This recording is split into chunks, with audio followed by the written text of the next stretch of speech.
Kalau yang membedakan paling signifikan selain time horizon, sebetulnya yang lebih besar adalah dari sisi mereka melihat manajemen risiko. Retail mungkin tidak akan terlalu memperhatikan karena mereka lebih melihat return.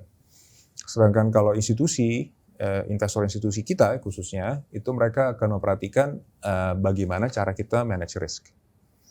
Jadi itu juga akan memberikan kita limitasi ya untuk bisa misalnya dibedakan misalnya dengan ini deh portfolio pribadi orang-orang gitu ya, misalnya Bro Hengki gitu ya.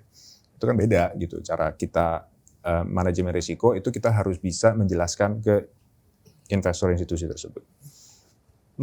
Maksudnya risiko itu maksudnya apakah itu kayak volatilitas dan juga potential drawdown risk gitu? Yes. Apakah kalau maksudnya kayak gimana? Soalnya kan kalau misalnya kita ngomongin, apakah berarti kalau misalnya institusi itu mereka lebih punya bias terhadap RDPU, RDPT gitu dibandingkan saham? Soalnya kan ya kalau misalnya saham pasti volatile gitu.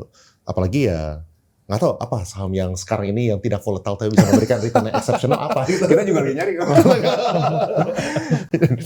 Tapi mungkin Hengki juga nyari ya. Mau di IPO ini juga. Iya, tapi ya betul. Memang kalau makanya kita lihat di industri reksadana, porsi fixed income products itu naik dibandingkan saham. Simply karena ada kepastian kan dari sisi returnnya gitu ya. Tapi ini akan berubah juga karena sekarang kita kan imbal hasil obligasi kan turun gitu kan karena ada penurunan suku bunga global maupun domestik.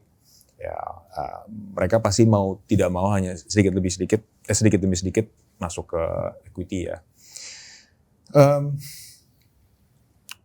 Kalau dari sisi reksadana saham, mereka masuk besar juga sebetulnya, tapi mereka ya itu memperhatikan regulasi, alokasi kita, misalnya konsentrasinya seperti apa, dan cara kita mengurangi volatilitas seperti apa gitu ya.